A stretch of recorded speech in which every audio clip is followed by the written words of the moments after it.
بسم اللہ الرحمن الرحیم صلی اللہ تعالی علیہ وسلم۔ ایسے کلمات کے بارے میں سماعت کریں، ایسی تسبیح کے بارے میں سماعت کریں جو پریشانیوں، غموں کو، تکلیفوں کو خوشیوں میں تبدیل کر دیتی ہے۔ رب کائنات اگر مصیبتیں، پریشانیاں، تکلیفیں انسان کو دیتا ہے تو اس میں بھی اللہ کی حکمتیں ہیں۔ خوشیاں دیتا ہے وہ بھی اللہ کی مہربانی ہے۔ تو ایک ایسی تسبیح ورد جو غموں کو خوشیوں میں تبدیل کر دے، نبی پاک علیہ الصلاۃ والسلام نے فرمایا من جعل الاستغفار لازما، دوسری روایت میں ہے من لازم الاستغفار، یعنی جو شخص استغفار کو لازم پکڑتا ہے، اور من اکثر الاستغفار، یا جو استغفار کو کثرت کے ساتھ پڑھتا ہے، رب کائنات جعل اللہ له من کل ضیق مخرجا، اس کی ہر تنگی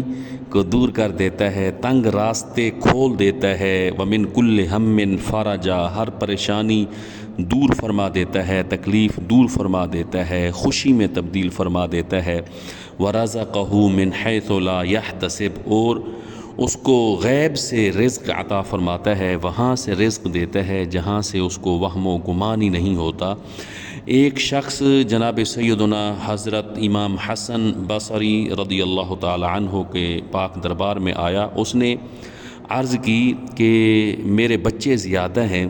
رزق روٹی پوری نہیں ہوتی، تو آپ رضی اللہ تعالی عنہ نے فرمایا کہ آپ استغفار پڑھو، استغفر اللہ استغفر اللہ، اللہ سے اپنے گناہوں کی معافی منگو۔ پھر تھوڑی دیر بعد دوسرا شخص آیا، اس نے کہا میرے ہاں اولاد نہیں ہے، آپ دعا فرمائیں۔ تو آپ نے فرمایا آپ استغفار پڑھو، اللہ کریم استغفار کی برکت سے آپ کو اولاد عطا فرمائے گا، اور اولاد نرینہ، نیک بچے، بیٹے عطا فرمائے گا۔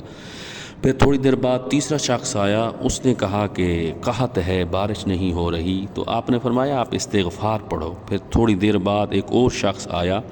اس نے کہا کہ میری زمینی پیداوار میں برکت نہیں ہوتی، اس میں سکون نہیں ہے، بے برکتی ہے، تو آپ رضی اللہ تعالی عنہ نے فرمایا کہ استغفار پڑھو۔ تو جو آپ کی مجلس میں آپ کے عقیدت مند بیٹھے ہوئے تھے، تو انہوں نے عرض کیا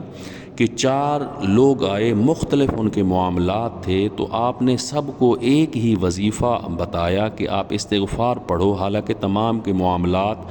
تمام کے جو مسائل تھے وہ مختلف تھے، تو آپ نے وظیفہ ایک ہی بتایا۔ تو انہوں نے فرمایا یہ میں نے خود نہیں بتایا، بلکہ قرآن مجید میں سورہ نوح میں اللہ کریم نے حضرت نوح علی نبینا علیہ السلام کی طرف سے حکایت بیان کرتے ہوئے فرمایا فَقُلْتُ اسْتَغْفِرُوا رَبَّكُمْ، جب جناب سیدنا حضرت نوح علی نبینا علیہ السلام نے اپنی قوم کو فرمایا تھا کہ تم اللہ سے اپنے گناہوں کی معافی مانگو، بخشش مانگو، استغفار پڑھو،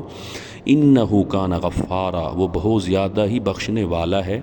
یرسل السماء علیکم مدرارا، اور مسلسل آپ کو بارش آپ پر برسائے گا،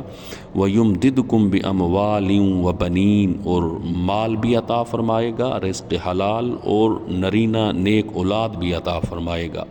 وَيَجْعَلْ لَكُمْ جَنَّاتٍ وَيَجْعَلْ لَكُمْ أَنْهَارًا، اور باغات عطا فرمائے گا، نہریں آپ کے لیے عطا فرمائے گا۔ تو آپ رضی اللہ تعالیٰ عنہ نے فرمایا استغفار ایک ایسا وظیفہ ورد ہے جس سے مختلف فضائل اور بہت ساری فوائد حاصل ہوتے ہیں، یعنی استغفار پڑھنے سے گناہ بھی معاف ہوتے ہیں، رزق روزی میں بھی برکت ہوتی ہے، پریشانیاں دور ہوتی ہیں،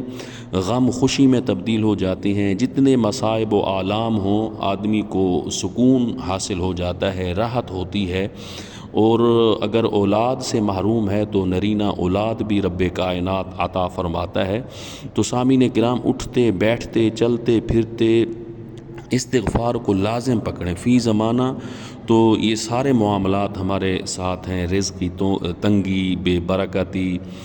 رزق کی فراوانی کے حوالے سے ہر ایک شخص پریشان ہے، تو اٹھتے بیٹھتے